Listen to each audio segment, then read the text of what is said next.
A man runs through the forest terrified. Something is chasing him, but we cannot make out what. Whatever it is big. Its steps shaking the ground. The man looks over his shoulder and can see the silhouette of something shaped like a train. He trips over a root and falls to the ground. He scrambles backward, away from the creature chasing him, and bumps right into Choo Choo Charles himself. In front of him, Thomas.exe crawls into view, trapping the man between two enormous train monsters. Things had been quiet on Araniram Island for a few weeks now. A little too quiet, which normally meant that Choo Choo Charles was getting ready to do something diabolical again. The citizens got together and held a town meeting to see what to do. No one wanted to be the one to risk winding up as Choo Choo Charles's lunch until Warren Charles III decided to sweeten the deal. He offered a large monetary reward to anyone who was willing to head down into the mine and check things out. Mike the mailman, who was saving up for a ski vacation with his family, volunteered to take on the potentially dangerous mission.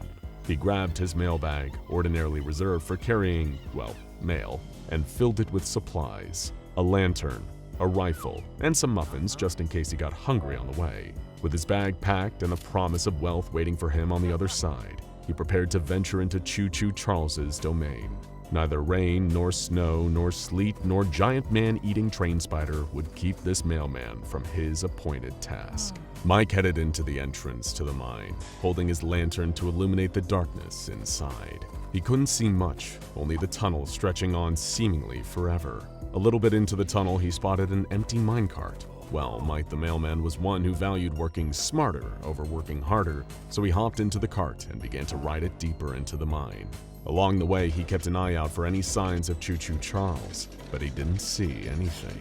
The minecart ran out of track and came to a stop, throwing Mike out and sending him flying forward onto the ground. He lifted his lantern as he sat up, dusting himself off, and caught a glimpse of glitter and color as the light fell on a cluster of eggs. If Charles had eggs here, then he couldn't be too far away. These eggs would serve as proof that he had, in fact, gone down into the mine like he promised he would. He scooped the eggs up and stuffed them into his mailbag. Warren Charles III would have to give him a reward if he brought back these. But what if Charles caught him stealing the eggs? Mike glanced over his shoulder nervously. Still no sign of Choo Choo Charles. Maybe he had left the mine and gone somewhere else on the island. Before Mike could think about it any longer, he heard the rumble of something huge moving through the tunnel, getting closer and closer. Grabbing the rifle out of his bag, Mike backed up towards the minecart, ready to make a break for it as soon as he had to. The rumbling sound grew louder and louder, and Mike braced for the sight of the infamous Choo Choo Charles. But instead of the familiar bulging white eyes and wide red smile, the creature peering around the corner at Mike greeted him with glowing red eyes and a long, long neck that stretched out like a snake. As it scuttled closer, he could make out an enormous train body with spider legs, just like Choo Choo Charles, but this was something else. Whatever it was, Mike was not going to stick around and find out. He jumped into the minecart and hoped it would be fast enough to outrun the monster. As the minecart rocketed through the tunnel, Mike could hear the roaring of the train spider just behind him. He turned to look and saw those glowing red eyes getting closer and closer as the monster pursued the cart. He fired a shot at the creature, but nothing seemed to slow it down.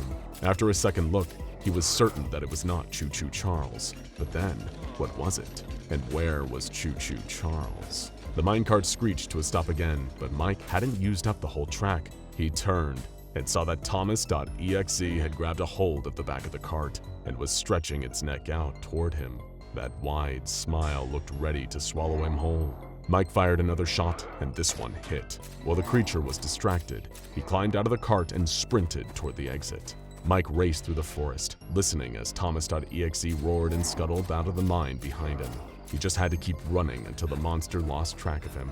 There was no other choice. He wasn't strong enough to fight it by himself. He looked over his shoulder and could see Thomas.exe gaining on him. He had to pick up the pace. He was so preoccupied with escaping that he didn't see the root jutting out of the ground up ahead of him. He caught his foot on the root and crashed to the ground.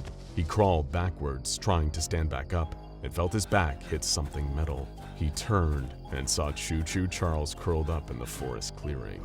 If Mike didn't know any better, he'd say that Charles was hurt. He looked like he had a rough day with scratches on his sides and face. Suddenly, he understood what had happened. Thomas must have attacked Charles and chased him out of his lair. Behind him, he could hear Thomas approaching. He'd have to think fast. Mike pulled a muffin out of his mailbag and waved it in front of Charles's face. The train spider woke up smelling the tasty treat and snatched it out of Mike's hand. Mike scrambled back from Charles, not wanting to join the muffin in his stomach.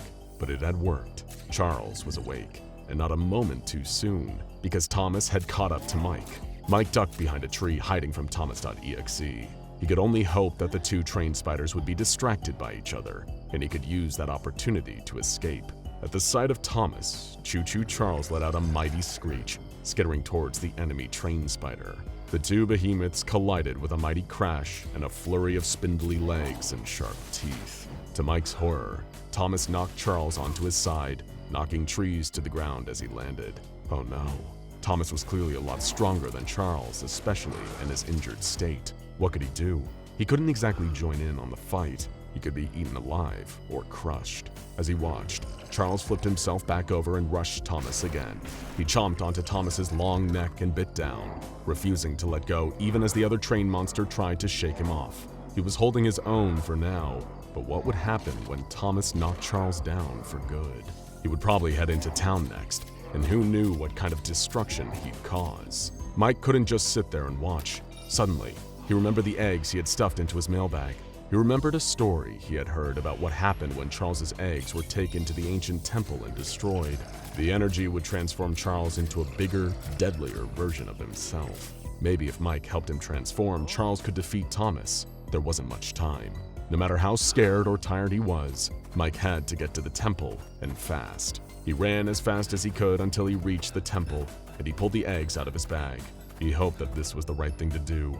It wasn't like Charles was something he could trust. But as his grandma used to say, it's better to have the devil you know than the devil you don't. Charles was the familiar evil, and he would take that over Thomas any day.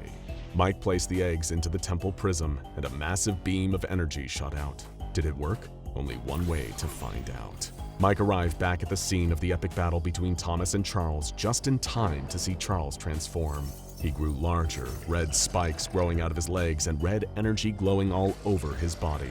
Thomas's glowing eyes widened a little bit, almost as if he was afraid, and he had good reason to be. The transformed Charles reared back and charged at his enemy, knocking into him hard enough to send Thomas flying back, crashing through the trees. Before he could even get up, Charles was over him again, attacking him and knocking him over, rolling Thomas over and over all the way back towards the mine. Mike followed, watching the powerful monster that was Thomas being thrown back and forth like a rag doll. Thomas tried to fight back, gnashing his teeth and scratching at Charles with his spider legs, but Charles had become too strong to even notice the attacks. He was focused on taking Thomas back to his lair. Mike couldn't figure out what Charles was doing, but he couldn't look away either. At the entrance to the mine, Charles suddenly stopped attacking, letting Thomas fall to the ground. Then, Charles grabbed Thomas and backed into the darkness of the tunnel, dragging Thomas's limp body as he went. Mike could just barely make out the sight of Charles opening his mouth, and looked away as he heard the sounds of Charles devouring the other train spider. Time to head back to town to collect his reward. But wait a minute. Without the eggs, how could he prove that he had been into the mine? He needed to go back in and grab another one, as much as he wanted to do anything else. Mike grabbed his lantern and his rifle and once again descended into the mines. This time, it didn't take him long to find the eggs. He took only one, wanting to get out of there as soon as possible. As soon as he turned to leave and hop back into the minecart, he saw Choo Choo Charles staring right at him. Charles looked at Mike and at the egg in his hand. The creature growled, scuttling towards Mike and putting himself between Mike and the minecart. There was no way out. This was it. But as Charles opened his mouth to devour Mike alive, the mailman had a sudden idea. He reached into his bag and pulled out the other muffin he had packed for the day. He held it out to Charles, just like he had in the forest. Charles stared at the muffin thoughtfully, sniffing it a few times. Mike sat the muffin on the ground and gestured for Charles to take it. The monster gobbled up the muffin, and a look of recognition came across his face. He tilted his head to the side thoughtfully, then stared at the egg in Mike's hand again. Mike put the egg back where he found it as Charles watched. Then he put up his hands in a gesture of peace. Much to his surprise, Choo Choo Charles began to back away, one slow step at a time. Then the creature turned and skittered off down the tunnel before he disappeared into the darkness once more. Mike hopped into the minecart and rode it back to the entrance, then stepped back out into the fresh air. What had just happened? Choo Choo Charles had caught him stealing an egg and trespassing in his lair, and he let him live? This was almost as strange as Thomas.exe and watching the two of them fight each other. Maybe Choo Choo Charles understood somehow that Mike had helped him beat Thomas and take his home back. Or maybe he just wasn't hungry anymore after such a big meal, plus a muffin for dessert. Either way, Mike was happy to escape with his life. He ran all the way back to town and didn't look back. Mike told everyone what he had seen, but no one believed him. It must have been the stress making him imagine things, or maybe he was just trying to get more money out of Warren Charles III. But whatever it was, they just didn't buy his version of events. After all, one monstrous spider train was wild enough, but two? That would just be ridiculous.